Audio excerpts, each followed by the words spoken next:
In the book The Wizard of Oz, the Yellow Brick Road forms in the center of Munchkin Land, and alongside that is a red road, exactly like the Yellow Brick Road, but, well, made of red. No one exactly knows where it leads to, well, because Dorothy doesn't go down the red road. It's said in the original series written by L. Frank Baum that the red road leads to Quadling Country. In the books, the Land of Oz was divided into 4 quadrants, and each of them were designated a particular color. Winky Country was yellow, Gillikin Country was purple, Munchkin Country was blue, and Quadling Country was red.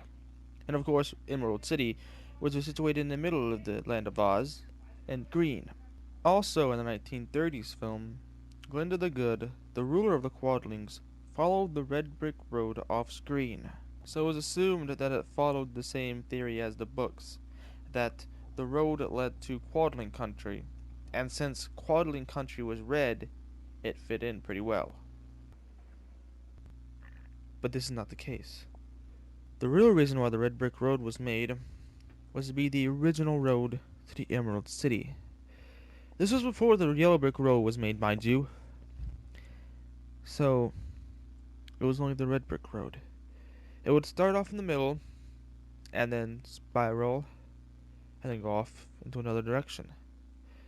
Then, if you would have followed it, like the yellow brick road, it would have taken you to the Emerald City.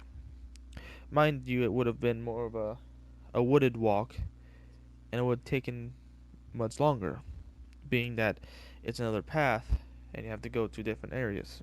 If you were to walk down the red brick road now, you would find out that the road isn't even made. That is, if you venture the "do not venture further" signs. Glinda the Good would appear before you and ask you to follow her back to Munchkin Land. Then she'll teleport you both back to Munchkin Land without any question.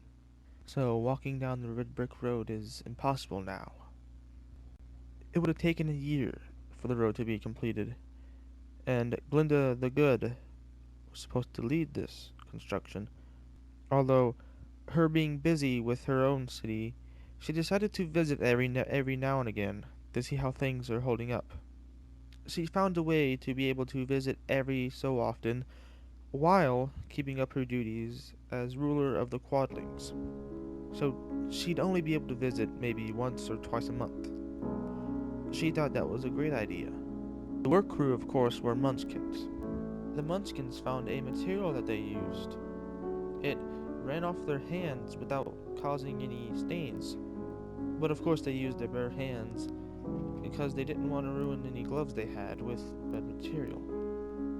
But after a few months of using the material, it began to stick to their hands.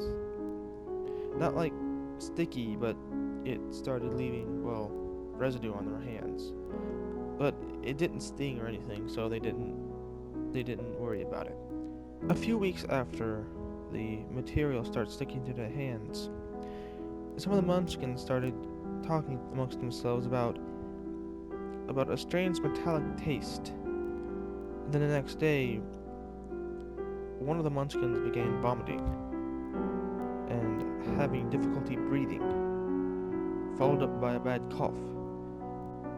When Glinda the Good visited, they decided to inform her on the situation. When she was tending to one of the Munchkins, she found out that his gums were swollen and bleeding. Later, most, if not all of them, were complaining of burning throats and even stomachs. Even few of them complained of bloody diarrhea and vomiting. The symptoms sometimes got as worse as numbness and pain on certain parts of the skin, uncontrollable shaking or tremors, the inability to walk well. One had to leave because he was going blind. Some of them were having memory problems, not remembering why they were here. One even died of a seizure after long exposure to the material. After that, Glinda the Good decided to close the road so no one else could get hurt.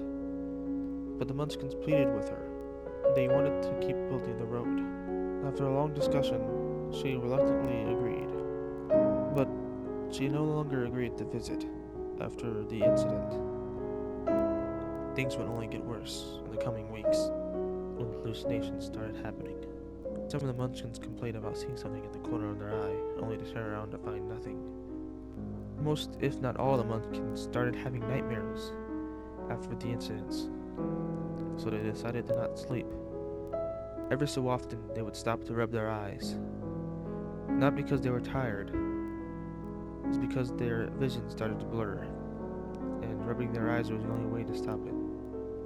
Some even complained about hearing voices, but the voices they heard were distorted and low-pitched, like nothing from a Munchkin.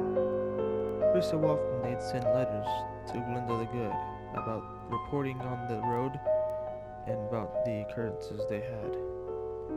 After a few months, the letters stopped coming. After a few days of not receiving information on the road, she reluctantly came to the conclusion that she had to return to the road. When she returned to the road, she followed the long path into the woods. She was still haunted from the memories that had happened, but strangely surprised of how beautiful the road looked in the moonlight. Then she started hearing voices. She walked another few feet before stopping. She stopped to examine the road. It had changed color. Not very slightly, but noticeably. From a bright ruby color to a very dark and brownish red color. It wasn't even smooth, it had bumps. When she ran her finger across it, she discovered that the road was coated in it. Underneath was just a plain brown brick. She looked up, and she froze in terror as she saw the dead bodies of the Munchkins scattered beside the road. All their throats had been cut, and she checked back to her hand. It was blood. Then she heard the voices again. She looked up and found a single Munchkin continuing to work on the road, laying bloody bricks side by side. When he was sent to the Emerald City, he kept rambling on about how the voices made him do it, how the other Munchkins were about to leave when the red material was gone, and he had to use their blood to continue the road. The Munchkin was sent to psychiatric care. On the day of his sentencing, the guards found that he cut his throat, and in his blood wrote a single message on the wall: "Never go down the red brick road." When they examined the body, they discovered that the Munchkin was exposed to an extreme amount of red mercury. Since then, they've begun the construction of a new road, made entirely of yellow bricks. What was left of the material that they used for the red brick road was discarded and buried, never to be used again.